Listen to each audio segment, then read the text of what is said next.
Bugun sizlar bilan ismaloqli somsa pishiramiz.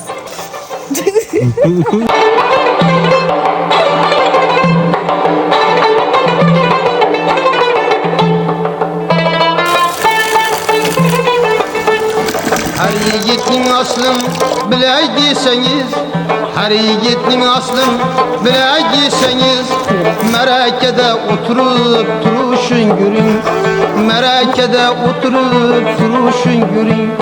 Birev bilen aşna bolaydiyseniz, birev bilen aşna bolaydiyseniz, evvel ikrarın. Eğer ismaloq somsa yemmanda sonra bu kopkada tandır somsa katırmam.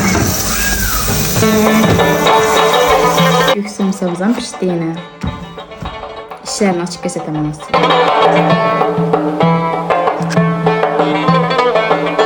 Somsa var, somsalar var mana, brat, somsa kvedre.